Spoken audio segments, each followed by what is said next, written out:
Then next type of the forces which we have, next type of the solids that we have are molecular solids.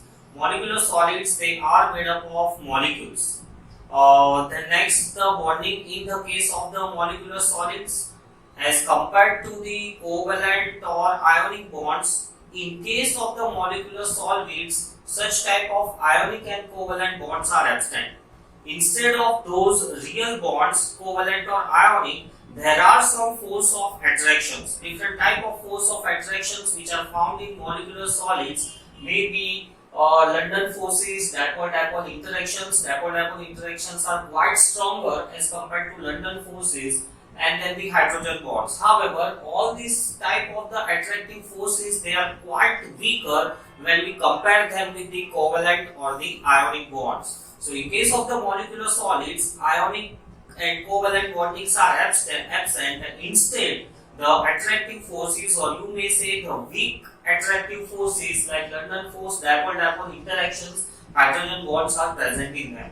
Molecular solids, they are further classified into three categories. Those are polar, non-polar and hydrogen bonded molecules.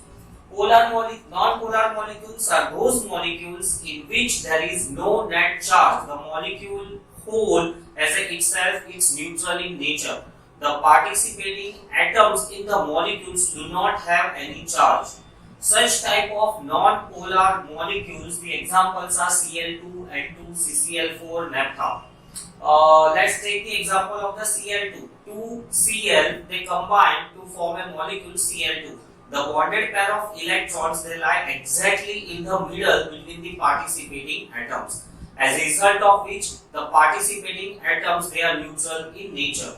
If you compare them with the polar molecules, the bonded pair of the electron, it gets slightly shifted to the more electronegative element. Here, since the participating atoms, both of them are same, so bonded pair of electrons, for sure they will lie exactly in the middle of participating atoms. As a result of which, there is no net charge, and hence they are called as non-polar molecules, right? And to CCl4, in case of CCl4, even though there are different participating atoms, carbon and CCl4, there is no net charge. The result is symmetric arrangement. The result is the geometric arrangement of chlorine around the carbon atom. And same is the case with the naphtha. Polar molecules, as I said, polar molecules, polar solids are those in which molecules, the participating atoms of the molecules, they have a net charge on them. Let's take an example of HCl. Hydrogen and chlorine, there is a large electronegativity difference, as a result of which the bonded pair of electrons, they get slightly shifted towards the chlorine. Hence, chlorine gains slight negative charge, hydrogen gains slight positive charge. So, polar molecules are those molecules, or you may say polar solids are those solids in which the participating molecules or participating particles, they have a net charge on them. Whereas in case of non-polar, the participating particles or participating atoms, they do not have any charge. Polar molecules, the participating constituent, they have a net charge on them. Example is HCl, SO2, NH3, and the reason for the charge is electronegativity difference. Here there is no charge because the participating atoms are same, hence the electronegativity difference is 0, and in case of the different participating atoms, the geometric arrangement cancels out the charge. Third type of the molecular solids are hydrogen bonded molecules. Hydrogen bond is again a weak bond, but it is present in such a large quantity that it makes the substance to appear in the physical state of solids. So hydrogen bonded molecules or hydrogen bonded solids, these are the solids made by high electronegative element and the hydrogen. Examples are HF, HCl. HF, HCl, they may be found in the solid state when they are cooled to a lower temperature or they are compressed. They are polar in nature, so the reason is again same. Hydrogen is present and the other one is more electronegative element, as a result of which bonded pair of electrons, they get shifted slightly towards the more electronegative element, and so the charge appears. Next type of the solids, we have the ionic solids. Ionic solids are those solids in which The bond is ionic bond, right?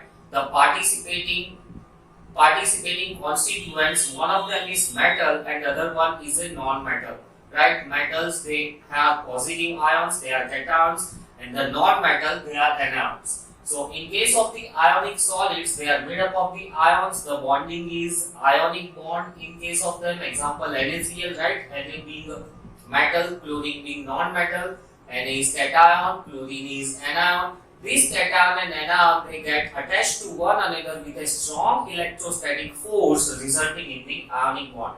Same we find in the case of the KCl. Next type of the molecules, next type of the solids which we have, metallic solids. Now metallic solids, they are quite different when we talk about all different type of the solids, especially in the terms of bond. Metallic solids, they are made by the metal atoms. The bonding in them is a metallic bond. Now what is a metallic bond?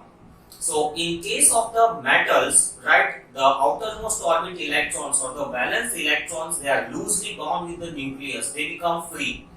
As soon as they become free, the atom becomes positively charged. We call it as a cation. So in the metal surface, there are so many cations and there are so many free electrons. There are so many electrons moving within the plate or moving within the area of the metal. These electrons which are moving within the surface of the metal, they are under the attracting force of they are under the attraction of neighboring cations. So all cations together, they attract these valence electrons or they attract these free electrons, which results in an electrostatic force of attraction, as a result of which metallic solids, they exist as a solid state. So in case of the metallic solids, the bonding is a metallic bond. Metallic bond, in short, you may define as a bond, or you may define a mutual force of interaction between the cations and the free moving electrons. Examples of the metallic solids, you may take the plates of copper, plate of iron, all such. Then other we have atomic crystals like silicon carbides, SiO2. In this, the bonding is covalent in nature, the strong covalent bond. They have a regular definite three-dimensional arrangement of the atoms, as a result of which they are called as crystals. So atomic crystals, examples are SiC, SiO2, and the bonding present in them is a covalent bond.